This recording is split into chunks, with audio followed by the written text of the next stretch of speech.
어, 저도 뒤에서 여기 그 원장님께서 하시는 말씀을 쭉 듣고 있었는데요. 제가 메가스터디에 여러 학원을 다녀봤지만 특히 수원 메가스터디는 올해 제가 이번에 처음 왔는데 원장님의 열정이 정말 대단하시다라는 생각이 들고, 제가 원장님 강연을 듣던 중에 가장 공감이 됐던 부분은 실제 저도 센터에서 상담을 진행하고 있는데 이 올바른 습관에 대한 부분이었습니다. 그래서 제가 원장님께서 강연하신 내용을 듣다가 갑자기 생각난 학생이 실제 사례인데, 2달 만에 국수탐 평균 백분위가 82.6인 친구가 제가 이제 그 습관에 대한 내용을 강조하면서 바꿨어요. 공부 습관을 바꿔보자 해서 원장님이 말씀하신 그 습관에 대한 내용을 저도 강조를 했죠. 그랬더니 2달 만에 82.6에서 93으로 올라갔습니다. 사실 쉽지 않은 부분인데 평범한 일반고 학생이었거든요. 그러니까 누구든지 좀 본인의 어떤 학습과 관련된 습관을 제대로만 바꾼다라고 하면 얼마든지 성적을 올릴 수 있다라는 점, 그 점을 다시 한번 제가 좀 말씀드리고 싶고, 오늘 오신 분 중에 제가 미리 좀 여쭤볼 게, 고1, 2 지금 자제분인데 첫째다, 대입을 처음 경험하신다라는 분 한번 손 들어 보시겠어요? 제가 설명을 어디까지 구체적으로 드려야 되는지를 좀 파악하기 위해서.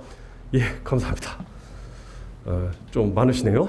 그러면 일단 설명을 좀 진행하도록 하고요. 아까 잠깐 실장님께서 말씀해 주셨지만 현재 여기 올해 이제 4월 달에 현재 2학년 학생들이 대입에 진학하는 2024 전형 계획안은 발표가 되어 있습니다. 그런데 고1 학생들이 대학에 진학하는 2025 전형 계획안은 현재 발표가 안 돼 있어요. 그거 언제 나오느냐? 내년 4월쯤에 나옵니다.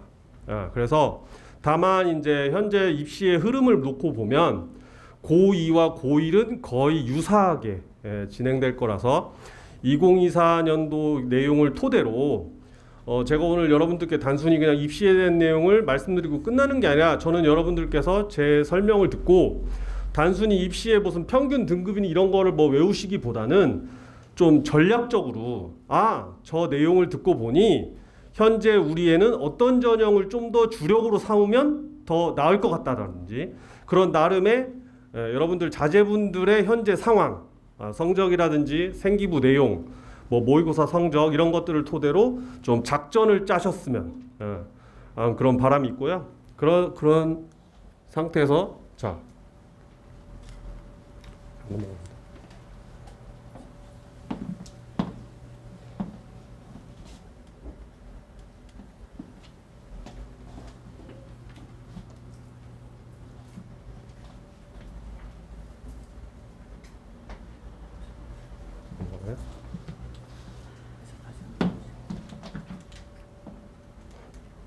눌러드릴게요. 어떻게 하나씩 눌러드릴게요. 안 넘어가니까. 네. 잠시만, 포인터가 잘 작동을 안 해서. 네. 먼저 대입 핵심 이슈부터 좀 점검을 해보면, 자, 먼저 학생 수가 줄어든다는 측면입니다. 그래서 보시면 현재 2005년도 출생, 현재 고2 학생들은 자 출생자 수가 43만 명 가까이 되고요. 현재 고1 학생들 같은 경우는 45만 명, 즉 40만 명대인데 지금 02년도부터 이제 50만 명대가 무너졌죠. 그래서 이 친구들 같은 경우는 자 정말 좋은 때에 여러분들이 자녀분들을 낳으셨다. 왜냐?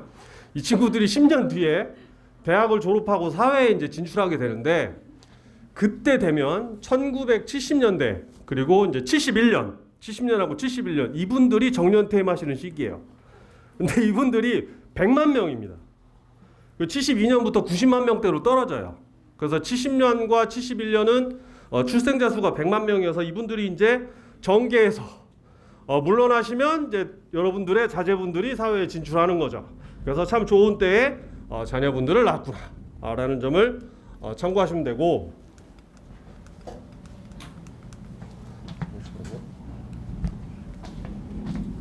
이게 한 분 된다.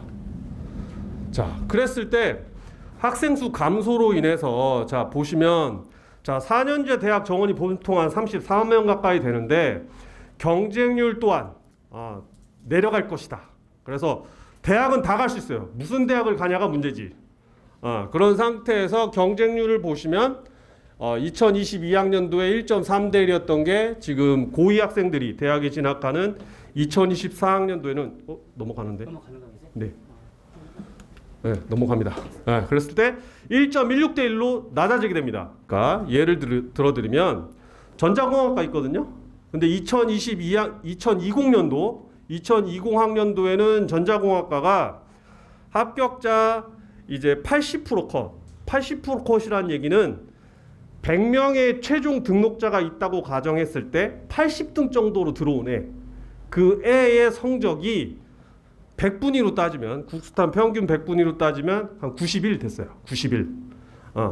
100분위는 뭐냐면 100명의 학생이 있다라고 등록한 애가 있다고 가정했을 때 내 뒤로 몇 명 있는지를 알려주는 지표예요. 그러니까 100분위는 높을수록 좋은 거죠. 내 밑으로 그만큼 애들이 많이 깔려 있다는 것을 의미하니까. 그랬는데 2022학년도 작년도죠.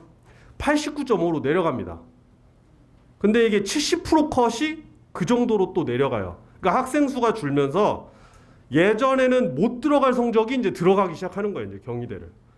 기계공학과도 마찬가지입니다. 2020 학년도에는 90.7 정도 됐어요. 그런데 작년도에는 88.5로 내려가요. 그러니까 학생 수가 줄어듦으로 인해서 대학에 예전에는 못 들어갈 학생의 성적이 지금은 가능해지고 있다. 그러니까 이제 2학년, 1학년 학생들 때는 좀 더 내려가겠죠. 조금 더. 그래서 그러한 측면을 이제 의미하고, 그리고 두 번째로는 전국에 있는 대학 전체와 그 다음에 상위권 주요 15개 대학을 비교해 봤을 때 선발 인원 규모를 보면 지금 전체를 놓고 보면 수시에서 선발하는 비중이 정시보다 더 높죠. 그럴 수밖에 없습니다. 왜냐하면 대학의 레벨을 보면 상위권 대학에서 밑으로 내려갈수록 더 펼쳐지죠. 비슷한 수준의 대학들이 지방에는 더 많이 깔려 있습니다.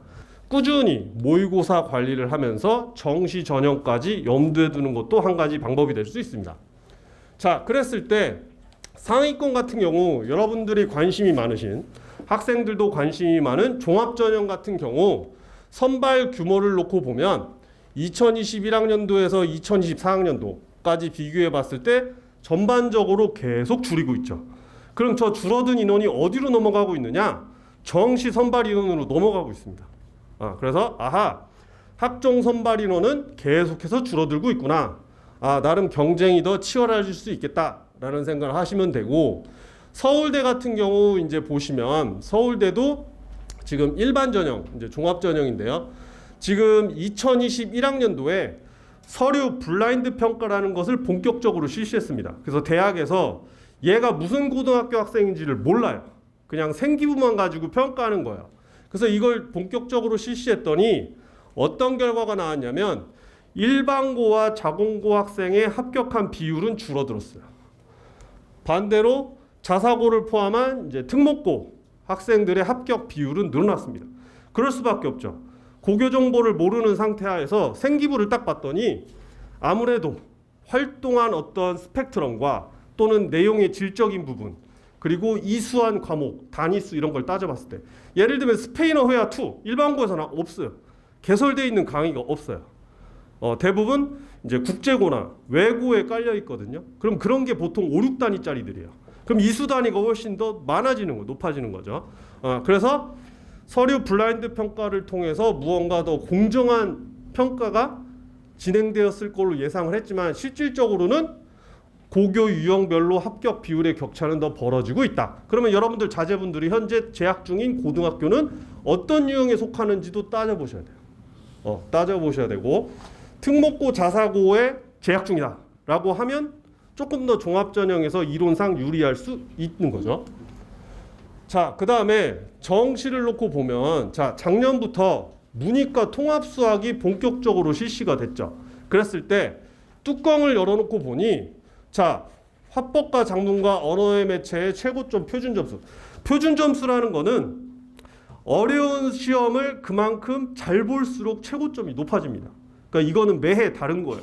수능 난이도가 그에 어느 정도 수준으로 나오느냐에 따라 최고점 표점은 달라지는 거고요. 그랬을 때 엄매를 선택한 학생들의 최고점 표점이 화작보다 2점이 더 높고요. 그리고 수학도 확통과 미적분 기하를 놓고 봤을 때 보통 자연계 학생들이 많이 선택하는 미적분 기하가 확통, 문과생들이 보통 많이 선택하는 확통보다 최고점 표점이 더 높아요. 국어도 마찬가지예요. 보통은 인문계 학생들은 이 화법과 작문을 많이 선택합니다. 자연계 학생들이 엄매를 좀 많이 선택하고요. 그랬을 때 작년도 같은 경우도 미적분에서 최고 난도 문항이 안 나왔기 때문에 보시면 다 맞은 애가 2,700명이나 됐어요. 이런 상황이 이제 벌어지는 거죠. 그래서 학습 효과가 생긴 거예요. 그래서 올해도 보면 이제 이게 작년도 3월 교육청 모의고사와 이게 올해 3월 교육청 모의고사 이 국어 과목의 선택 과목 응시자 수를 비교해 보면 이러한 학습 효과를 인해서 작년 3월보다 올해 3월은 엄매를 선택하는 학생 수가 더 늘어났다. 그리고 4월 달도 마찬가지입니다. 비율이 훨씬 많이 늘어나고 있죠. 인원수도. 그래서 이러한 흐름을 한번 참고하실 필요가 있고요. 수학도 마찬가지입니다. 작년 3월 교육청 모의고사하고 올해 3월 교육청 모의고사를 비교해 봤을 때 이 미적 기하를 선택하는 학생의 비율이 훨씬 늘어나고 있어요. 그리고 4월 달도 마찬가지로 이 미적 기하를 선택하는 학생의 비율이 더 늘어나고 있죠. 작년도 학습 효과입니다. 그런 상태에서 문제가 만약에 올해든 내년이든 더 쉬워져서 이 미적 기하에 만점 받는 학생이 더 많아진다라고 가정하면 이 점수 차이는 더욱더 커질 것으로 예상이 됩니다. 그래서 현재 고1, 2 학생들 중에서 저는 개인적으로 수학의 흥미도를 그래도 너무 잃지 않았다라고 하면 미적분이나 기하 중에 하나를 선택하실 것을 좀 권장해드려요. 왜냐면 수학 교과서 중에 수학2라는 교과서가 있는데 이건 다 배우거든요. 문이과 학생들 모두. 그런데 거기에 수학2에 제가 알기로는 다항함수, 미분법, 적분법이 들어가 있어요. 어차피 문과든 이과든 할 것 없이 미분과 적분은 한 번은 다루게 돼요. 그래서 그 과목, 그 단원에 대한 공부를 좀 꼼꼼하게 해보신 다음에 웬만하면 미적분 아니면 기하로 선택하시는 것이 바람직할 것 같다라는 말씀을 드리고, 자, 또 하나의 특징을 놓고 보면 작년도에 이제 통합 수능이 이제 실시가 됐는데요. 이게 무슨 소리냐면 문과생이든 이과생이든 막 지원할 수 있어요. 단 전제 조건이 있어요. 문과 학생들 같은 경우 확통이랑 사탐을 응시했다라고 하면 자연계 모집 단위에 지원을 못하게끔 대학이 장치를 만들어놨어요. 상위권 대학은. 왜? 어차피 확통만 공부한 애는 공과대 와서 교수님 수업 못 따라간다는 거야. 적어도 미적이나 기하는 공부하고 와야 대학에서 따라갈 수 있다. 반대로 자연계는 문과 쪽으로 다 넘어갈 수 있어요. 다 열어놨어요. 그래서 문과 학생이 작년에 피를 많이 봤죠. 그래서 그 결과를 놓고 보면 여기 지금 서울대부터 이제 세종대까지 이과 학생들이 문과 계열 학과로 얼마만큼 많이 넘어갔는지를 보여주는 자료인데 서강대 같은 경우는 70% 넘게 넘어갔어요. 이과 애들이 문과 쪽으로. 실제 제가 정시 상담할 때도 이런 현상은 여지없이 발생을 했고요. 근데 쭉 놓고 보면 여기 서강대 70, 한양대도 70이 넘어가죠. 근데 성균관대가 33.3%예요. 그 성균관대 같은 경우는 왜 그러면 이과 애들이 문과로 적게 넘어갔냐? 첫 번째, 이 탐구 영역 같은 경우 변환 표준 점수라는 거를 대학들, 특히 상위권 대학을 중심으로 이제 반영을 하는데 이게 뭐냐면 이 탐구 과목별로 응시자 수가 차이가 있을 수 있잖아요. 그죠? 어떤 과목은 응시자 수가 적을 수 있고 어떤 과목은 응시자 수가 많을 수 있죠. 문과 쪽으로 따지면 뭐 사회문화라든지 이과 쪽으로 따지면 생명과학 이런 거는 응시자 수가 되게 많거든요. 지구과학도 그렇고 과탐. 그러면 물리 선택한 애들이 불리할 수 있죠. 그죠? 응시자 수가 상대로 적으니까. 그래서 그걸 보정해 주기 위해서 대학들은 수능이 성적표가 나오면 그걸 토대로 자기네들이 자체적으로 그 100분위에 맞게끔 변환 표준 점수를 발표를 해요. 불리함을 보정해 주기 위해서. 근데 일반적으로 놓고 보면 자연계, 과학 탐구, 과탐에 대한 변환 표준 점수가 사탐보다 높아요. 그래서 문과로 굳이 안 넘어가도 되게끔 장치를 만들어 놨는데 성균관대는 과학탐구 표준 점수보다 똑같은 100분이라고 하면 사회탐구 표준 점수를 확 높여놨어요. 그러니까 자연계들이 겁나서 잘 못 넘어가는 거죠. 사탐 표점을 확 높여놨으니까 똑같은 100분이라고 하면. 그리고 또 하나의 이유는 성균관대는 전과제도가 없어요. 그래서 잘못해서 자연계가 성대만 바라보고 국어국문을 갔어요. 4년 내내 국어국문 공부해야 되는 거예요, 자연계가. 그렇기 때문에 그러한 것들을 반영해서 성균관대 같은 경우는 자연계들이 문과 쪽으로 적게 넘어갔고, 작년에 제가 정시센터에서 상담하면서도 어떤 애들이 많이 어느 과로 문과 쪽으로 많이 넘어가나 봤더니 일단 정시에는 상경계열, 뭐 경영, 경제, 응용, 통계 이런 모집 단위들은 수학 반영 비율이 높거든요. 서강대 같은 경우도 수학 반영 비율이 43%예요. 그러니까 얘들이 문과 쪽으로 넘어가게 되면 더 유리한 거예요. 아까 보셨듯이 확통 최고점 표점보다 미적 기하 최고점 표점이 더 높으니까. 그러니까 상경계열 쪽으로 막 넘어가요. 그래서 경영, 응용, 통계, 막 경제 이런 데로 막 다 넘어가요. 그래서 제가 상담하면서 물어봤어요. 너 나중에 경영학과 나와서 뭐 하려고 그러니? 다시 이과 쪽으로 넘어가려고 그러니? 그랬더니 뭐라고 얘기하냐면 경영학과 공부하고요. 서강대 같은 경우 기계공학과 복수 전공할 겁니다. 전자공학과 복수 전공할 겁니다. 그냥 아예 바로 나와요. 그냥 대학만 보고 가는 게 아니라 바로 그 플랜을 얘기하더라고요. 그러니까 그런 애들이 대거 넘어오고 있다라는 점을 말씀을 드리고, 그래서 이건 참고하시면 되고요.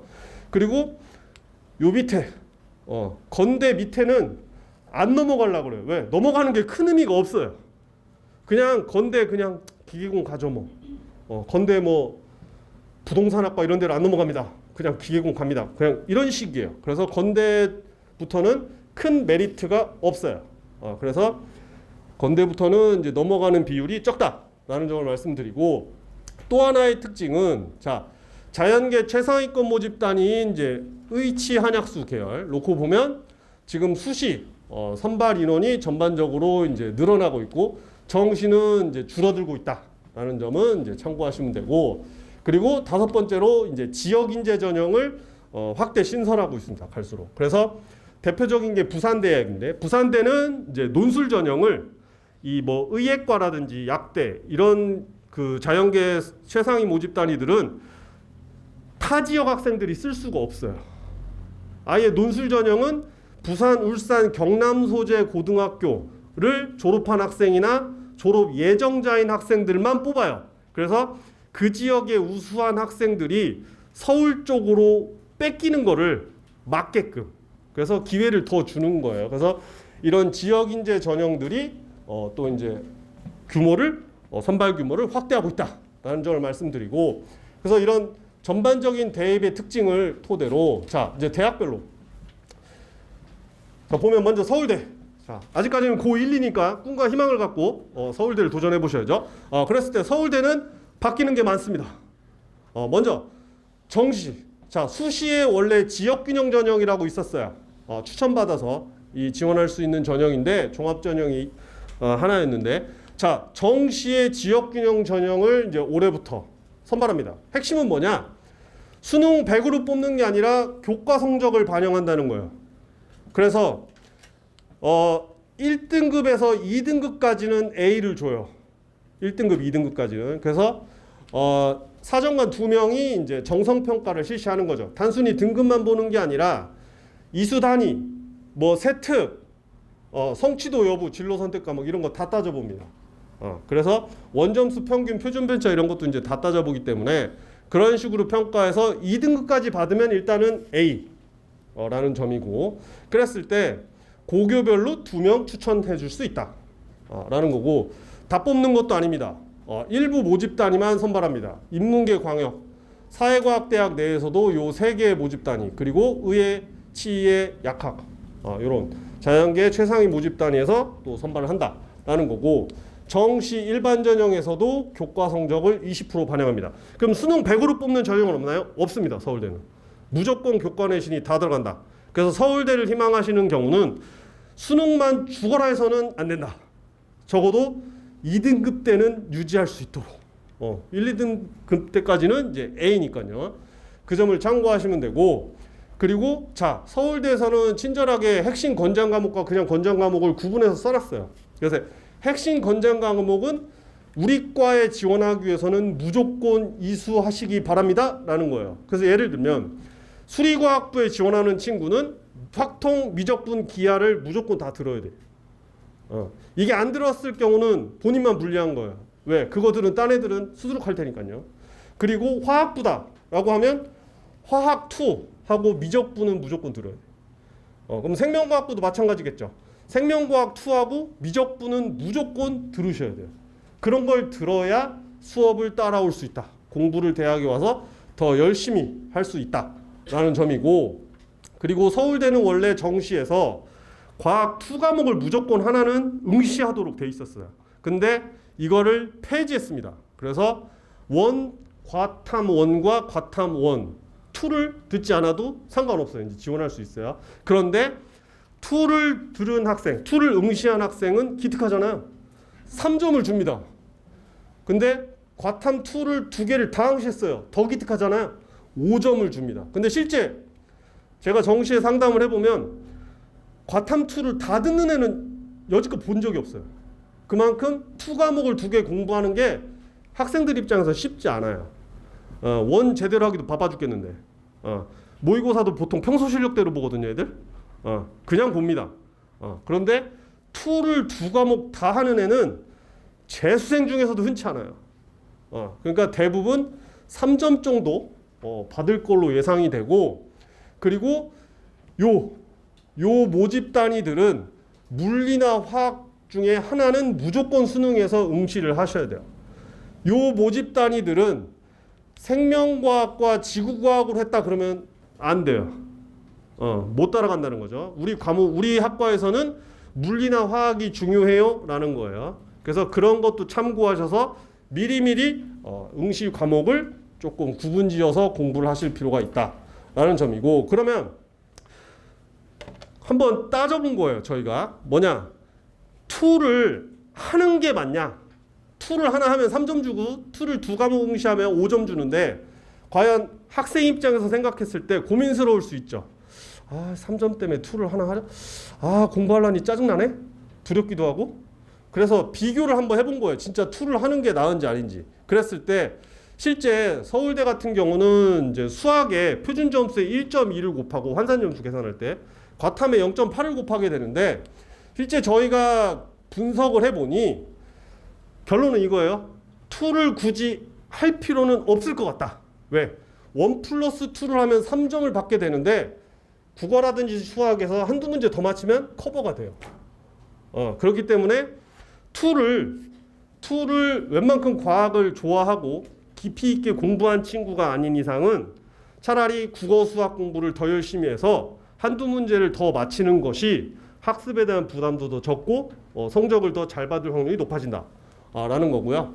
그리고 실제로 보시면 지금 과탐 2가 1과 비교해 보면 이 전반적으로 최고점 표점이 1보다 2가 낮습니다. 그래서 이런 것만 봐도 2가 조금 불리하긴 해요.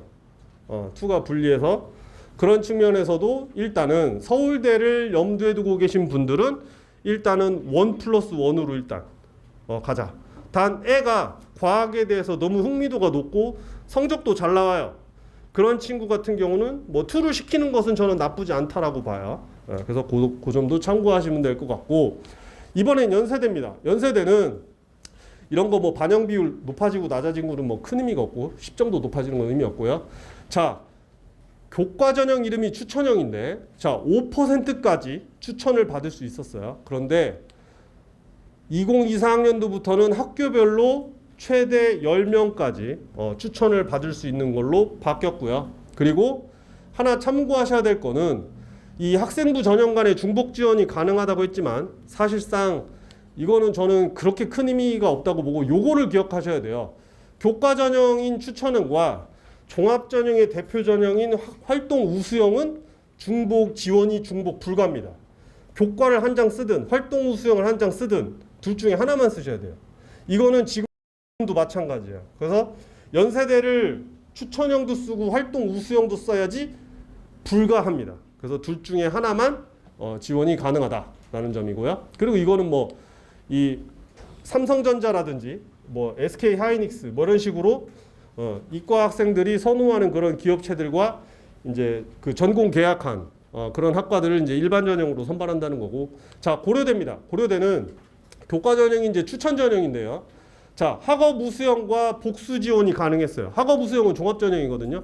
그러니까 고려대는 교과도 쓸 수 있고 종합도 쓸 수 있었어요. 그런데 올해 2학년 학생들부터는 복수 지원이 불가합니다. 그래서 여기도 마찬가지로 교과를 한 장 쓰든 아니면 학업 우수형으로 종합을 한 장 쓰든 둘 중에 하나만 쓸 수 있다라는 점이고, 이 학교 추천 전형은 이제 고3 재학생 수의 4%까지 추천받을 수 있는데 졸업생들도 추천을 받을 수 있었거든요. 그런데 2024학년도부터는 재학생만 고3만 추천을 받을 수 있다라는 점 참고하시면 되고, 수능 최저 기준이 3개 영역을 반영하는데 완화되었다. 그래서 뒤에 이제 다른 대학들도 보여드리겠지만 전반적으로 수능 최저 기준이 완화됐습니다. 그랬을 때 참고하셔야 될 게, 와, 수능 최저 기준이 완화됐으니까 우리 애는 수능 최저 기준을 충족할 확률이 높아지겠네? 다 똑같은 생각이에요, 근데. 다 똑같은 생각인 거고, 그만큼 내신 성적이 더욱더 중요해지는 거죠. 왜? 수능 최저라는 필터링 효과가 덜해지는 거잖아요.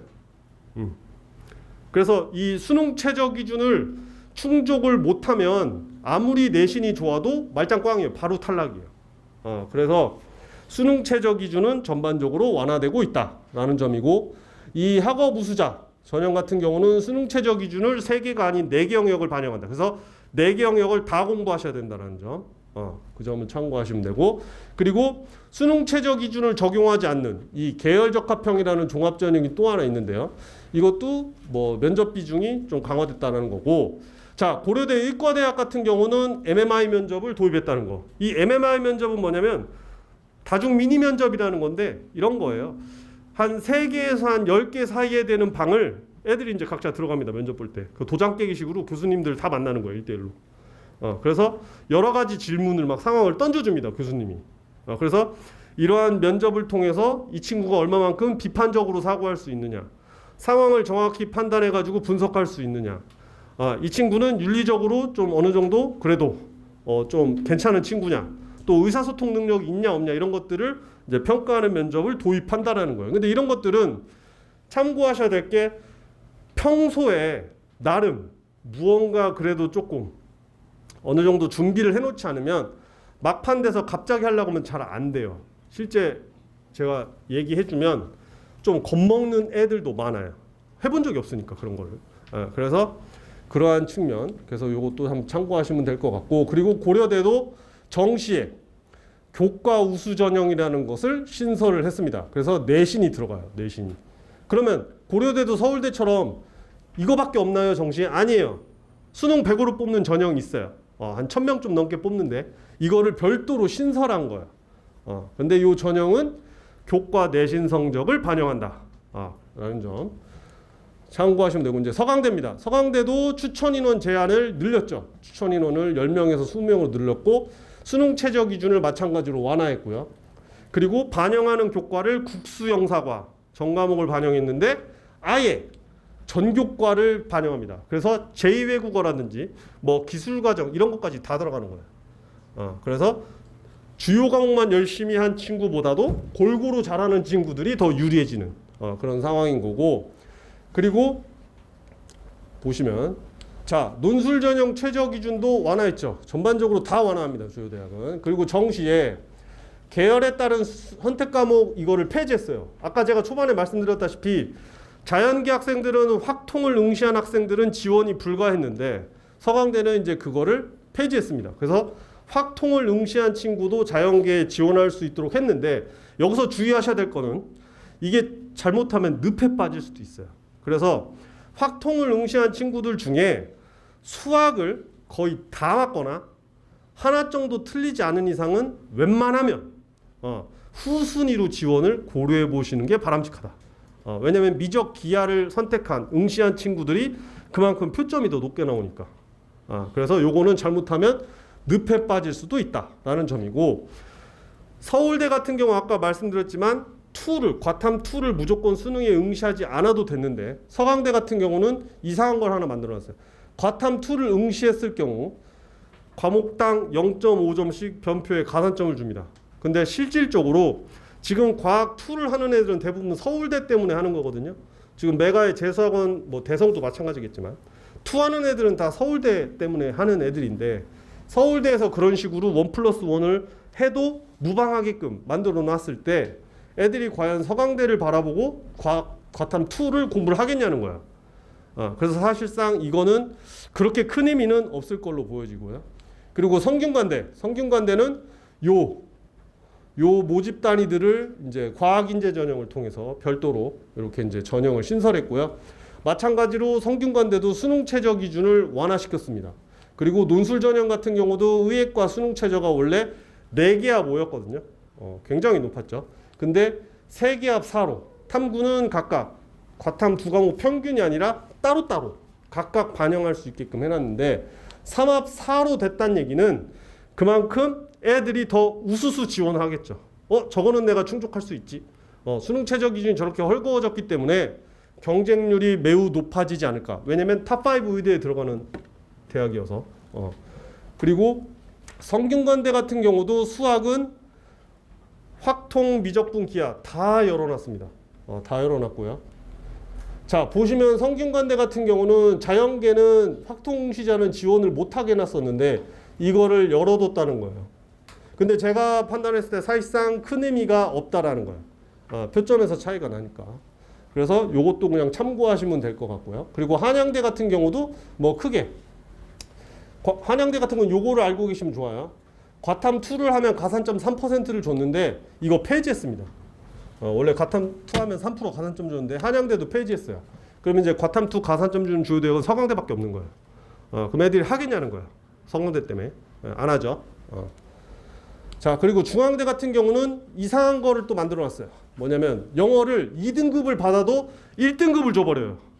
수많은 민족주의자를 또 더 양성할 거야. 아마 공부 더 안 할 거야 애들 영어. 2등급을 받아도 영어를 1등급으로 쳐주니까 더 안 하겠죠 공부. 그리고 논술 전형 수능 최저 기준도 완화시켰습니다. 그리고 자연계 논술을 원래 수학을 필수로 보고 과학을 물화생 중에 선택하게 만들었거든요. 그런데 과탐 논술을 폐지하고 자연계는 수리 논술만 실시합니다. 그래서 수학 하나 잘하면 중앙대를 갈 수 있다라는 점을 참고하시고, 경희대 같은 경우는 이제 종합전형 평가 요소를 이제 2024학년도부터 바꿨는데 이거는 경희대만 바꾼 게 아니라요. 연세대라든지 서울 소재 주요 6개 대학이 모여서 종합전형 평가 내용을 다시 재정비했습니다. 핵심은 뭐냐? 유사한 내용을 통폐합하고 애매한 평가 항목을 없애버린 거예요. 그래서 사실은 이거는 뭐 그렇게 크게 중요한 것은 아니다라는 점이고, 경희대 같은 경우는 자, 요 지리라든지 한의의 간호 건축을 2024학년도부터는 그들만의 리그로 따로 뽑습니다. 즉 예전에는 이걸 자연계들이 다 지원할 수 있었거든요. 지리학, 인문이라든지. 근데 그렇게 했더니 문과애들이 너무 불리한 거죠. 자연계들이 막 들어오니까. 그래서 아예 요 지리학, 한의의 간호, 건축, 인문 모집 단위는 수학은 확통, 탐구는 사탐 응시한 애들만 써. 반대로 자연계의 요 4개의 모집 단위는 니네 건 따로 만들어줄게. 미적분, 기하 응시한 애랑 과탐 응시한 애를 따로 이렇게 뽑는 거예요. 선발인원 정해서. 그래서 문과 애들의 불리함을 보정해주고 있다라는 점 참고하시면 되고, 시립대 같은 경우는 자, 교과 추천 전형 또 추천 인원이 좀 더 늘어났다든지, 그리고 재수생까지 추천을 받을 수 있다든지 뭐 이런 측면 말씀을 드리고, 자, 그랬을 때 주요 대학의 어떤 달라진 입시에 대해서 말씀을 드렸는데, 자, 핵심 다시 한번 정리하자면 수능 최저 기준이 전반적으로 완화되었다. 이거를 가장 크게 생각하시면 될 것 같고요. 그리고 추천 전형이라는 것을 통해서 교과 전형을 대부분 선발하는구나. 그러면 우리 애가 추천을 받기 위해서는 내신을 어느 정도까지 올려야 되는지 이런 것들을 생각하시면 되겠죠. 그랬을 때 지금부터 이제 준비를 하시면 되는데, 자, 선발 시기에 따라서 보면 이제 수시는 보통 이제 9월 달에, 그리고 정시는 이제 12월, 그래서 뭐 1월 초까지 이렇게 이제 넘어가죠. 그리고 수시에 지원하셔서 합격하실 경우는 등록을 하지 않더라도 정시 지원이 불가능합니다. 그래서 추가 합격을 하든 뭐든 일단 합격하면 정시 지원이 안 돼요. 등록금을 납부하지 않아도. 그래서 그 점은 주의하셔야 됩니다. 그래서 실제 제가 정시 상담할 때 어머님께서 이런 분 계세요. 선생님 어떻게 하면 수시에서 떨어질 수 있는지 좀 알려주세요. 우리 애가 이상하게 갑자기 수능을 잘 봤어요. 그래서 정시 지원대학 수준이 높아졌거든요. 근데 수시에 여기를 지금 예비가 2번이 떴어요. 어떻게 하면 떨어질 수 있죠? 이런 거를 막 물어보는 분도 계세요. 실제로. 그래서 그런 것도 주의하셔야 됩니다. 그랬을 때 자 2024학년도 현재 2학년 학생들이 대학에 이제 진학하는 2024학년도를 보면 자 주요 9개 대학은 일단 종합전형 선발 비율이 수시 주요 전형 중에서 높고요. 그리고 정시 선발 비율이 압도적으로 높다. 그래서 이걸 토대로 기준을 좀 잡으실 필요가 있어요. 종합전형 수시에서는 종합전형 선발 비율이 높네. 그럼 우리 애가 지금 내신이 어느 정도지? 생기부 내용은 어느 정도지? 이런 것들을 좀 판단해 보실 필요가 있고요. 그래서 이 학생부 중심 전형은 1학년 때부터 시작됩니다. 이 학생부라는 말이 들어가는 전형은 일단 기본적으로 내신이 중요하다는 걸 일단 기억하시면 돼요. 교과든 종합이든 상담하다 보면 이런 분이 있어요. 우리 애는 내신이 갈수록 이제 떨어지긴 하는데 그만큼 비교과를 열심히 했대요. 그래서 성균관대에 지원하고 싶대요. 지원은 하실 수 있죠. 대학에서 뽑느냐가 문제지. 안 뽑으니까 문제인 거예요. 그러면 대학은 그런 애 왜 안 뽑냐? 지원자 풀이 우수하기 때문에. 내신도 좋고 비교과도 나름 관리가 잘 된 애들이 지들이 알아서 써요. 상위권 대학은. 그렇기 때문에 기준 컷이 높다. 진입 장벽이 높다라는 점. 반대로 그래서 현재 2학년 학생들 같은 경우는 지금 1학기가 이제 기말고사를 슬슬 보잖아요. 6월 말부터 이제 7월 초 늦으면 이제 7월 초에 보기 시작할 텐데 1학기가 끝나면 한 절반 좀 넘게 진행이 된 거죠. 그러면 생기부를 띄어서 한번 내신과 비교과를 한번 점검해 보실 것을 권해드려요. 왜냐? 지금 정도 딱 되면 애도 알아요. 우리 학교 내신 내가 잡을 수 있어. 우리 학교 내신은 죽었다 깨어나도 나 더 성적 더 못 올릴 것 같아. 어느 정도 감이 옵니다. 그래서 아니다 싶으면 빨리 방향을 선회하셔야 돼요. 수시에 뭐 내신은 유지 대신 제대로 공부해서 수시에 논술이라든지 아니면 정시까지 끌고 가자. 왜? 주요 대학은 정시 선발 비율이 높으니까. 그래서 정시까지 염두에 두고 모의고사를 적극적으로 활용하는 거예요. 대부분 애들 모의고사 평소 실력대로 보거든요. 왜 평소 실력대로 보냐?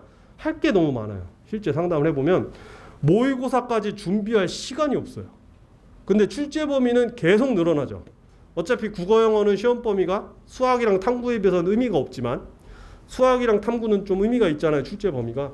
그러니까 계속 늘어나는 거죠. 계속 떨어지는 거예요. 성적이. 그래서 2학년 학생들 같은 경우는 딱 지금 1학기 기말고사 끝나면 생기부를 한번 띄워보셔서 내가 지금 우리 애랑 학생부 중심 전형으로 타겟을 정하고 준비를 하고 있는데 뚜껑을 딱 열어보니 아니올시다다 라고 하면 지금이라도 늦지 않았으니 다른 전형을 고려하시는 게 맞다라는 거고 1학년 학생들 같은 경우는 아직 생기부를 한 번도 본 적이 없잖아요. 뭐가 적혀있는지도 모르죠. 그러니까 일단은 1학기는 무조건 적어도 그리고 1학기 끝나고 수능으로 넘어가는 건 좀 그래요. 아무래도 교과 공부를 많이 해야 될 필요성이 있기 때문에 그래서 1학년 때까지는 어떻게 해서라든지 학업 역량을 강화시키는 쪽으로 일단 끌고 가시는 게 맞아요. 강남에 있는 애들 1학년 때부터 논술 전형 준비하는 애들도 있는데 그러실 필요는 없고요. 1학년 때는 일단은 어찌됐건 교과 학습 공부를 좀 더 비중을 두고 하시는 게 맞을 것 같다. 그래서 한번 죽어라 해봐야 돼요. 하는 데까지 해봐야 돼요. 그래야 답이 나와요. 아쉬움이 없고 미련이 없고요.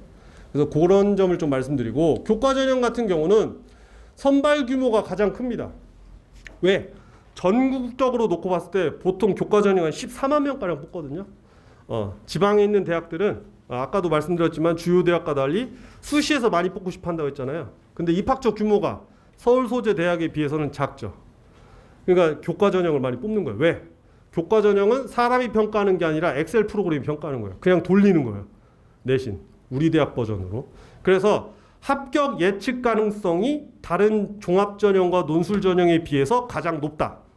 그래서 나중에 고3이 돼서 수시 원서를 쓰실 때 제일 먼저 따져보셔야 될 게 얘 교과 전형으로 어느 대학 지원이 가능한지부터 따져보셔야 돼요. 왜냐면 교과 전형의 합격 예측 가능성이 제일 높기 때문에. 그래서 그걸 토대로 종합 전형은 어디까지, 그럼 논술 쓸지 말지까지 이렇게 이제 결정하시면 되고요. 그랬을 때 교과 전형 같은 경우는 이런 식으로 대학별로 뽑는 방식이 조금 다릅니다. 그래서 수능 최저 기준을 적용하는 대학이 있고 미적용하는 대학이 있다. 그러면 미적용하는 대학이다라고 하면 뒤에 제가 이제 한양대 자료를 보여드리겠지만 아무래도 필터가 없죠. 그러니까 컷이 높습니다. 입결이. 내신만 주장창 판 애들이 미적용인 요 전형으로 대거 지원을 하기 때문에 그렇고요. 여기 지금 서강대, 중앙대라든지 요거는 이제 비교과를 정량 평가한다고 되어 있는데 이건 출결이에요. 출결을 평가하는 거고, 경희대라든지 고려대는 이제 비교과 뭐 서류를 평가한다고 하는데 이거는 교과 성적이랑 세특을 보겠다는 거예요. 세특. 그래서 나름 정성 평가하는 요소들이 가미가 되어 있다라는 점이고, 그래서 생기부를 딱 보셨을 때 와, 우리 애는 내신이 나름 괜찮은데 학교에서 관리를 안 해줘서 과목별 세특이 한두 줄밖에 없어. 심지어 어떤 과목은 세특이 없어. 그러면 일단은 이런 대학은 후순위로 밀어두셔야겠죠. 아무리 그 대학을 가고 싶다 하더라도.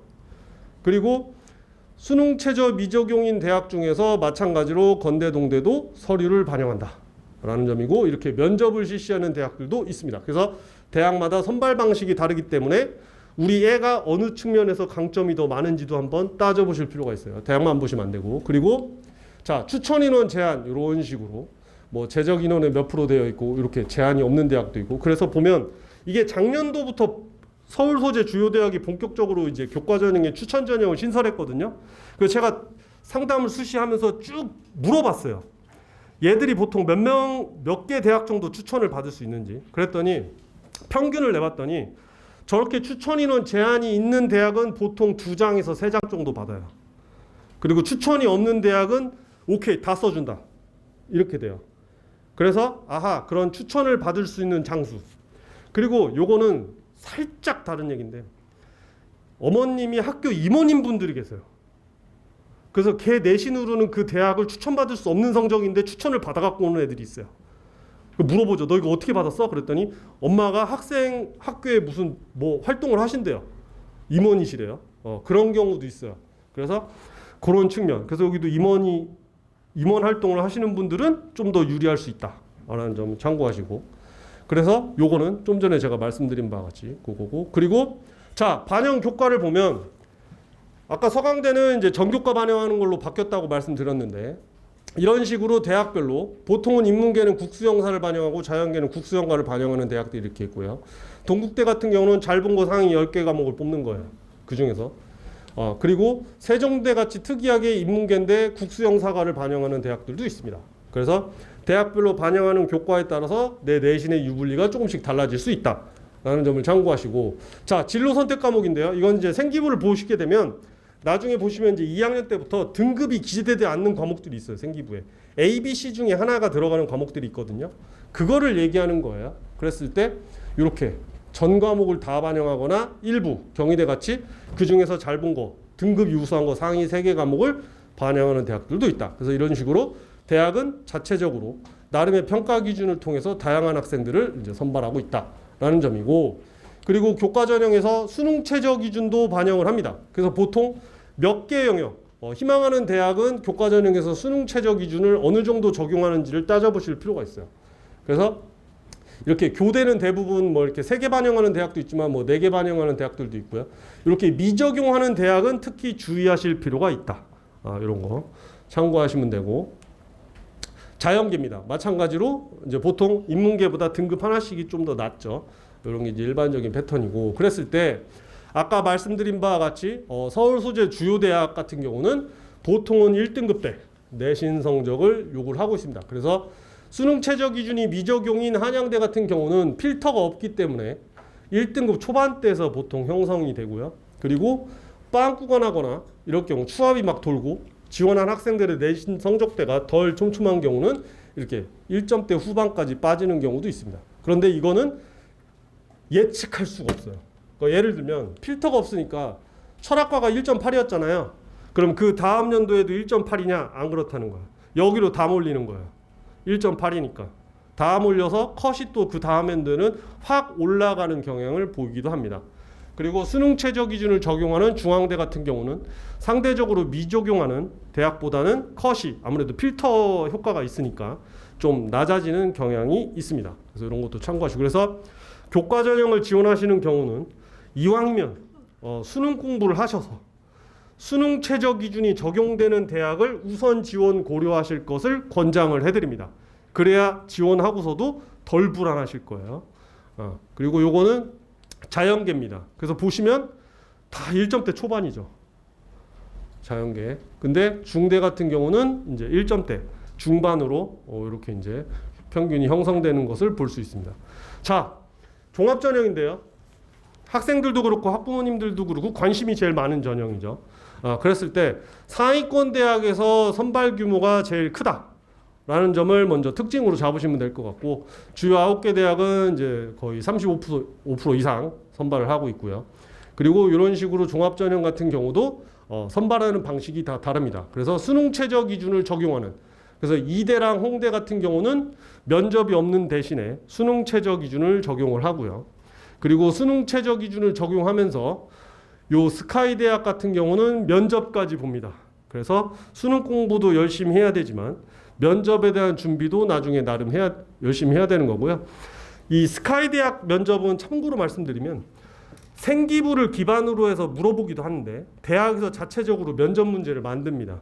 그 내용은 뭐냐면 약간 논술 시험과 비슷해요. 제시문이. 그래서 그 내용을 읽고 본인의 생각을 정리하거나 비판적인 사고를 할 수 있는지 여부, 그런 것들을 대학에서 자체적으로 평가 시스템을 만들어 놨고요. 그리고 일반적으로 종합전형에서는 이제 면접을 실시하는 경우가 많아서 수능 최저까지는 적용하지 않습니다. 일반적으로 상위권 대학에는 이제 이렇게 적용하는 거고요. 그래서 대부분의 대학들은 수능 최저 기준을 미적용하는 대신에 면접이라는 거를 실시한다. 면접을 통해서 전공적 합성이라든지 뭐 인성 이런 것들을 골고루 평가한다라는 점을 말씀드리고, 참고하셔야 될 거는 이런 분들도 계세요. 실제 상담하다 보면 우리 애는 남 앞에서 얘기를 잘 못해요. 그래서 교수님 앞에서 면접 보라고 하면 개떨도 떨어요. 뭐 이런 분이 실제 있었어요. 자기 자식을 이제 말씀하시는 건데, 그래서 서류 100인, 그러니까 면접을 실시하지 않는 전형 중심으로 쓰고 싶다. 그럼 제가 뭐라고 말씀드리냐면, 하나 오케이, 어머님 말씀 이해했습니다. 그런데 하나 참고하셔야 될 건 뭐냐면 면접을 통해서 보통 30% 이상 역전이 되거든요. 1단계 점수를 기준으로 봤을 때 역전이 됩니다. 2단계 면접을 잘 보면 1단계에서 나보다 점수 높은 애를 제낄 수 있어요. 그게 30% 이상 보통 되는데 어떤 대학은 경우에 따라서는 40% 이상 넘어가는 경우도 있어요. 그런데 면접을 보지 않고 서류 100으로 뽑는 전형에 지원하실 때 참고하셔야 될 거는 그만큼 면접이라는 필터가 없기 때문에 대학은 알아서 자기 입맛에 맞는 애들을 바로 뽑을 수 있어요. 그러니까 그만큼 내신과 비교과가 좀 알차게 기재가 돼 있어야 돼. 내신도 나름 좋고 생기부 내용도 1학년 때부터 3학년 때까지 내용을 들여다봤을 때 얘는 무언가 발전하고 있다. 우리 과에서 배우는 내용이 뭔지를 얘는 분명히 알고 있다라는 느낌이 들면 상관이 없어. 이런 전형을 써도. 근데 그게 아니야. 우리 애는 무언가 나름 했는데 학교에서 제대로 기재를 안 해줬어.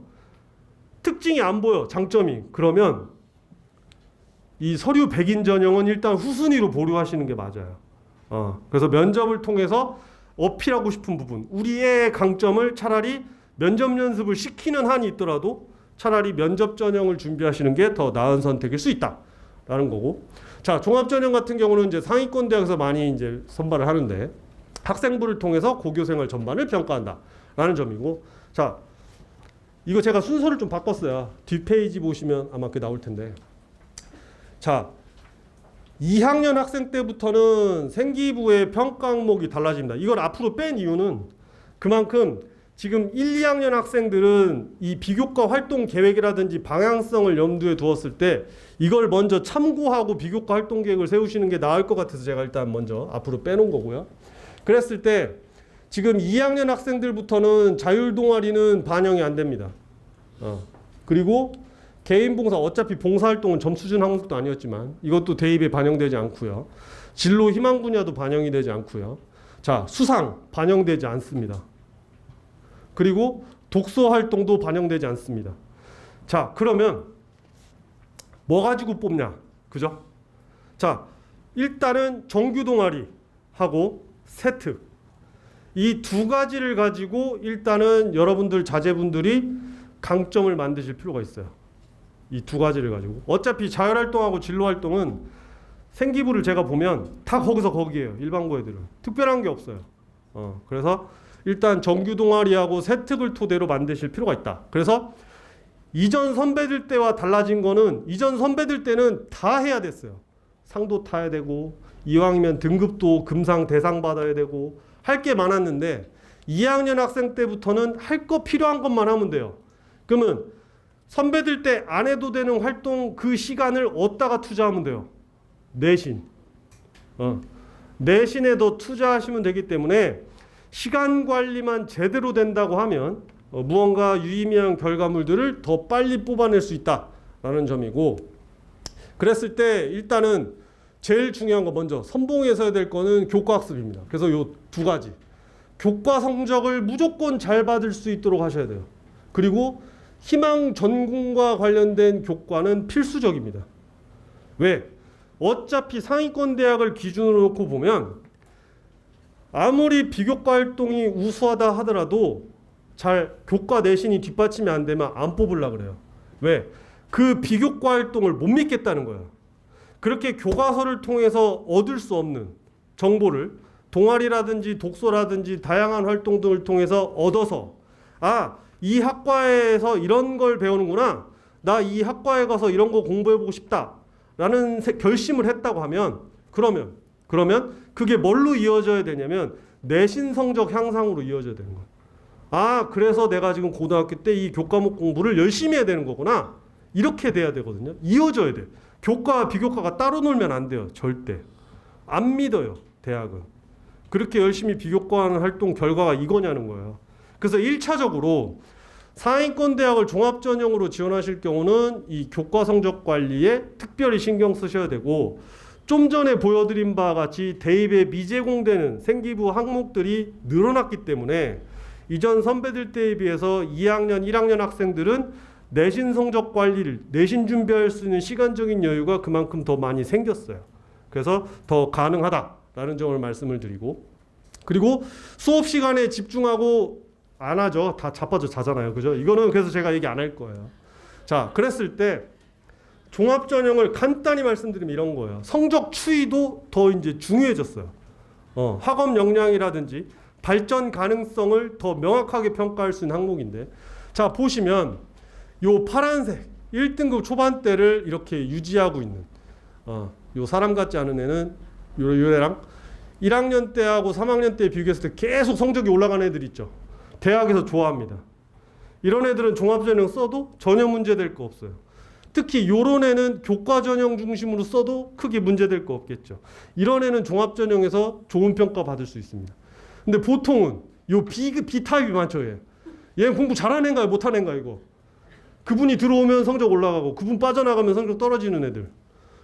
다소 애매하죠. 그죠? 요런 애들. C타입. 하염없이 떨어지는 애들. 그리고 꿋꿋이 5, 6등급을 유지하는 애들. 일반고. 이런 경우는 종교를 가지셔야 돼요. 종교의 힘을 빌려서라도 뭘 하셔야 돼요. 있는데요. 하나 더 가지셔야 돼요. 종교 하나 갖고는 안 돼. 이런 애들은 현재 2학년 1학기 끝나고 생기부 떼어봤는데 내신이 이렇다. C타입이다. 그럼 빨리 방향을 전환하셔야 돼요. 계속 끌고 가봐야 종합전형에서 크게 메리트가 없습니다. 그래서 이런 성적 추이를 통해서도 종합전형의 유불리를 판단할 수 있다. 그래서 상위권 대학을 희망하실 경우는 더욱더 1학년, 2학년 학생들 같은 경우는 내신 성적 관리에 더욱더 신경을 쓰셔야 된다라는 거고요. 그리고 행동 특성 및 종합의견은 이거는 어찌할 도리가 없죠. 선생님이 우리 애를 주도 면밀하게 관찰해주면 상관이 없어요.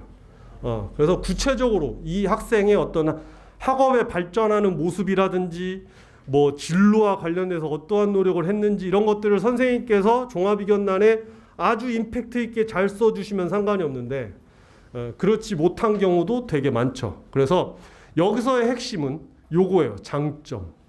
장점이 보여야 돼요. 얘 뭐 잘하냐? 이게 핵심이에요. 그래서 요게 보이도록 행동 특성 및 종합 의견을 써주세요. 그러니까 이따가도 말씀드리겠지만 학생 입장에서도 좀 액션을 취해야 돼요.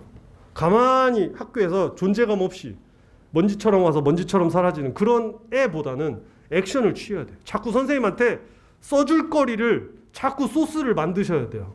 질문도 하고 무언가 보고서 같은 것도 써서 컨펌도 받고 무언가 자꾸 쓸 거리를 만드시는 그런 작업을 하셔야 된다. 그래서 아까도 제가 말씀드렸지만 세특이 굉장히 중요해졌는데 자 이겁니다. 본인의 세특이 무슨 내용이 기재될지를 생각하면서 1, 2학년 학생들 같은 경우는 학교 생활을 진행을 하셔야 돼요.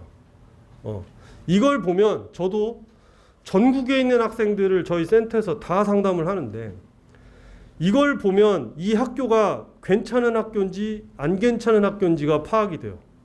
세특을 딱 보면 답 나와요. 아 여기 관리가 잘 되는 학교구나. 여기는 관리가 안 되는 학교구나. 그래서 자소서와 추천서가 이제 전면 자소서도 이제 올해까지죠. 그래서 이 학생의 장점을 파악할 수 있는 자소서라든지 이런 것들이 폐지됐기 때문에 예전에 자소서는 반영했을 때 그게 오히려 어찌 보면 메리트가 될 수 있어요. 왜? 난 열심히 했는데 생기부의 기재가 좀 덜 돼 있어. 임팩트가 없어. 그러면 대학은 자소서를 반영하는 이유가 그거예요. 왜? 생기부는 학교 선생님이 써주는 거죠. 그죠? 근데 애가 어떻게 발전해 가는지 그 모습을 면밀히 파악을 못 하겠어. 근데 뭔가 있는 것 같아. 그런 애가 있을 수 있잖아요. 그래서 자소서 반영하는 거예요. 왜? 자소서는 학생이 쓰는 거잖아. 너의 강점을 네가 발전해온 모습을 네가 직접 써봐 그럼. 우리가 그거 평가할 때 참고할 게 그거예요. 근데 고2부터는 자소서도 반영을 안 해. 그러면 생기부만을 통해서 온전히 평가를 받아야 되는데 아까 보셨다시피 자율동아리도 반영 안 되고 독서활동도 반영 안 되고 반영 안 되는 게 늘어나죠. 수상도 반영이 안 돼요. 그러면 세특에 대한 평가 비중이 더 커질 수밖에 없다. 그래서 아까 교과 전형에서 경희대도 그렇고 고려대도 그렇고 내신 성적만 평가하는 게 아니라 세특이라든지 교과 성적의 어떤 그 내용들 수강자 수라든지 원점수 평균 표준 편차를 다 평가에 반영하겠다는 거예요. 왜? 공부 열심히 잘할 애를 뽑는 건 목적은 변함이 없으니까. 그래서 세특 관리를 특별히 신경 쓰실 필요가 있고 학생들 입장에서는 내 세특에 무슨 내용이 기재될지를 생각하면서 학교 생활을 임하셔야 돼요. 그래서 예를 들면 이런 거예요. 실제 제가 생기부를 보다 보면 이런 애들 이렇게 쓰여져 있는 경우가 대부분이에요. 수업에 적극적으로 임함, 발표를 잘함. 이렇게 써준 애들 많거든요. 내용 자체는 나쁘지 않죠, 그죠? 수업에 적극적으로 임했대요, 그죠? 나름 잘한 거죠. 그런데 좋은 평가 못 받아요. 왜? 그 정도 수준으로 써주는 애들은 수두룩백백해요. 그리고 대학에서 궁금한 거는 도대체 뭘 어떻게 했기에 얘가 적극적이냐는 거예요. 그걸 보고 싶은 거예요, 내용을. 반대로 다른 애가 있어. 실제 이런 거요. 한번 들어보세요. 여러분들이 입학사정관이 하면 누굴 뽑을지. 매 수업 시간마다 자리 배정이 정해져 있지 않은 가운데 이 학생은 항상 교탁바로 옆자리에 앉아 한 번도 졸지 않으며 선생님이 질문하면 가장 먼저 손들고 대답하는 아주 어여쁜 학생입니다. 그러면 이 문장에 지금 적극적이란 말 나왔나요? 안 나왔나요? 안 나왔죠? 이렇게 써줘야 돼요. 이렇게 써줘야 얘가 그 수업 당시에 어떤 모습이었을지 그거를 연상할 수 있죠. 이렇게 써줘야 돼요. 얘 대박이죠, 그죠? 자리 배정이 선착순인데 선생님 질리게끔 항상 교탁바로 옆자리에 앉아. 그리고 뒤에 애들은 다 자빠져 자는데 한 번도 안 졸아. 그리고 선생님이 질문하면 어떡하죠? 딴 애들 보통 책 보죠, 갑자기. 근데 지가 발표했다고 손들어. 이런 애들만 있으면 수업할 맛 나겠죠. 이렇게 써줘야 돼요. 이렇게 써줘야 대학에서 그걸 읽고 아 얘는 정말 수업에 적극적으로 임했구나. 이렇게 평가한다는 거죠. 그래서 세특에 무슨 내용이 기재될지를 생각하면서 수업에 임하셔야 돼요. 수업에. 그래서 세특이 더욱더 중요해졌다. 그래서 성적 잘 받는 거는 당연한 거고 행동 특성 및 종합 의견을 통해서 강점이 바로 파악이 될 수 있도록 여러분들이 액션을 취하셔야 된다라는 거고 자, 그 다음에 여기 지금 빨간 글씨로 잘 보지 않지만 아까도 제가 강조했지만 강점이 보여야 돼요. 얘 뭐 잘하냐? 뭐 잘하냐? 그래서 1학년 때부터 3학년 때까지 쭉 생기부 내용을 읽었을 때 이 친구가 특별히 잘하는 부분, 노력해온 정도, 성취한 결과물 이런 것들이 명확하게 파악이 될수록 종합전형에서 좋은 평가를 받는다라는 거예요. 예를 들면 이런 거 있을 수 있어요. 많은 학생들 생기부 보면은 생명공학과를 지원한대요. 그래서 1학년 때부터 과학실험반을 계속했어요. 정규 동아리를. 1학년 때도 과학실험반, 2학년 때도 과학실험반. 그래서 제가 물어봤어요. 여기서 뭐 했니? 근데 1학년 때는 뭐 했어? 이 동아리에서 했더니 짬밥이 안 돼서 주도적으로 할 수 있는 게 없었대. 그냥 끌려간 거예요. 그럼 2학년 때는 부장 혹시 도전해 봤니? 부장도 도전도 못 했대요. 이미 저기 부장 할애가 정해져 있었대. 애들의 지지를 많이 받는 애가 이미 정해져 있는 거예요. 그럼 2학년 때는 뭐 했니? 근데 부장이 시키는 거 그냥 했어요. 그러면 얘가 와서 저한테 뭐라고 얘기하냐면 생명공학과와 전공적합성이 거의 일치하는 동아리 활동을 자기는 하지 않았냐. 그쵸? 걔가 원예반 하진 않았으니까. 그죠? 그런데 경쟁력이 과연 있느냐를 놓고 봤을 때는 경쟁력이 없죠. 왜? 색깔은 맞지만 실제로 뚜껑을 열어놓고 보면 걔는 한 게 없어요. 3년 내내. 주도적으로 뭘 한 게 없는 거예요. 그냥 시키만 하고 무언가 본인이 부족한 부분을 더 보완하려고 하거나 좀 더 새로운 주제에 대해서 탐구하려고 하거나 무언가 선생님을 통해서 무언가 피드백을 받으려고 하거나 그런 액션이 전혀 없었어요. 그냥 색깔만 맞춘 거야. 지원하는 학과와 관련해서. 강점이 안 보이죠. 그런 애들은. 이런 애들이 부지기수예요. 부지기수.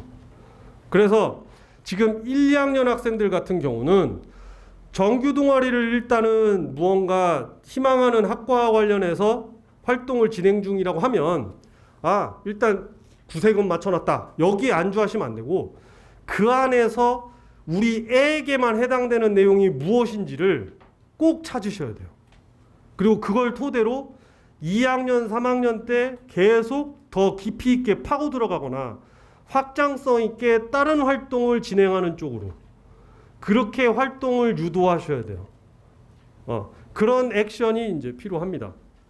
그리고 자, 종합전 이거는 제가 그 자료에 없어요. 그래서 이건 제가 종합전형 입결을 좀 보여드리려고 나중에 추가한 건데 보시면 이 등급을 외우실 필요는 없어요. 왜? 해마다 조금씩 다르니까요. 그럼 여기서 뭘 보셔야 되냐면 입결 해석을 좀 주의하실 필요가 있는데 예를 들면 한양대 같은 경우 내신 50% 컷이래요. 근데 3.6이에요. 와, 3.6인데 어떻게 한양대를 갔지? 라고 생각하실 수 있지만 이게 일반고 3.6이 아니에요. 자사고 특목고들이 포함되어 있는 거예요. 그래서 평균이 내려가는 거예요. 그렇게 해석하셔야 돼요. 반대로 경희대 같은 경우도 물리학과 3.7이죠. 한양대보다는 일반고 애들이 더 많이 합격하는 건 사실입니다. 실제 뚜껑을 열어보면. 그런데 요 해에는 유독 자사고라든지 특목고 애들이 많이 들어갔어요. 그래서 입결을 보실 때 단순히 이렇게 수치만 가지고 우리의 내신과 비교하시기보다는 기본적으로 한양대는 또는 경희대는 1, 2등급 대는 되어야 종합전형에서 그래도 한번 도전해 볼 수 있다. 그리고 한양대는 경희대보다 더 높은 내신 성적을 요구한다. 라는 측면. 그리고 한양대는 경희대보다 자사고 특목고 애들이 합격하는 비율이 더 높구나. 라는 정도는 알고 작전을 세우셔야 된다라는 점.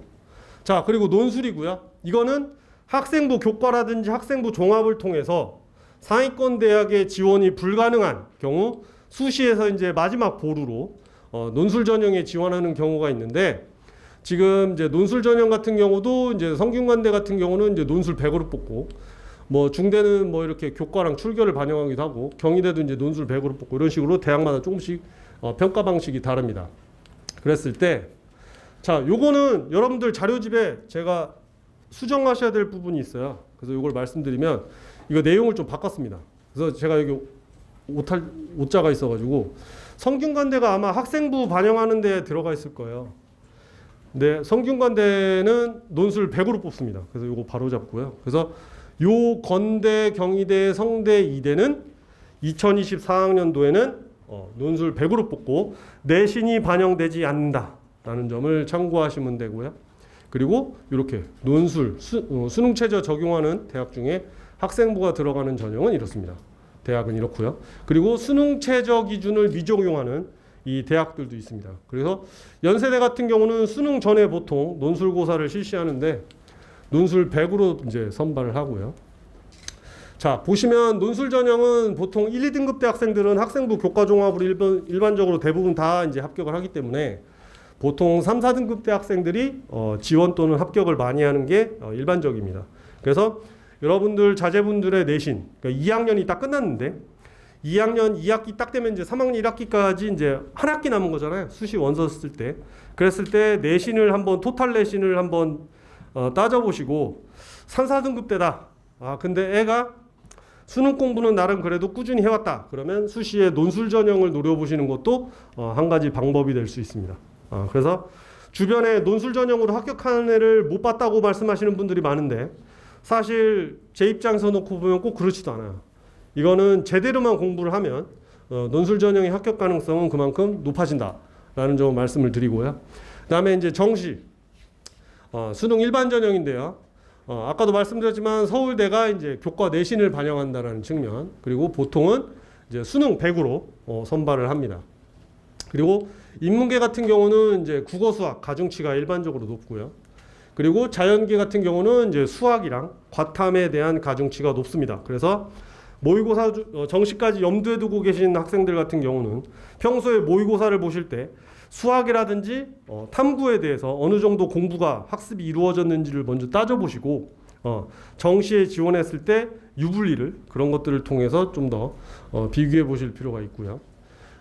그래서 요거는 제대로 전략을 짜서 준비하면 같은 시간을 투자해도 효율성을 높일 수 있다라는 거고, 요거는 이제 정시 보통 어느 정도 성적이 돼야 되는지.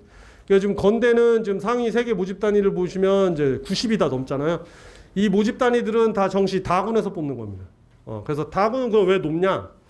다군의 포진에 있는 다군에서 선발하는 대학의 수가 적기 때문에 다군에 쓸 대학이 그만큼 적어서 애들이 몰리는 거죠. 그래서 건대 간하군보다 다군에서 선발하는 모집 단위들이 합격자 100분위가 더 높습니다.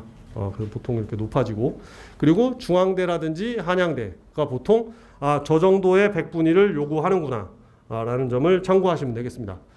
요거는 자연계열, 자연계열도 마찬가지로 다군에서 선발하는 대학들은 이렇게 이제 다 90이 넘어갑니다. 원래 이거보다는 간하군은 낮거든요. 다군은 더 높다라는 측면. 그리고 중앙대, 한양대도 다군. 그래서 모의고사 성적을 통해서 지금 그 화면에서 보고 계신 100분위를 한번 비교해 보시고 남은 기간 동안 어느 정도 더 시간 투자하고 학습계획 제대로 세웠을 때 저 정도 성적치에 도달할 수 있을지 이런 것들을 좀 어느 정도 가늠을 하시면서 무언가 준비를 하신다라고 하면 좀 더 이 지원 또는 합격할 수 있는 대학의 수준이 좀 더 명확해지지 않을까라는 생각이고요. 요거는 이제 뭐 아까 원장님께서 더 말씀을 잘 해주셨기 때문에 요거 넘어가도록 하겠습니다. 그래서 일단은 제 설명은 이것으로 마치도록 하고요. 늦은 시간 열심히 들어주셔서 감사합니다. 감사합니다.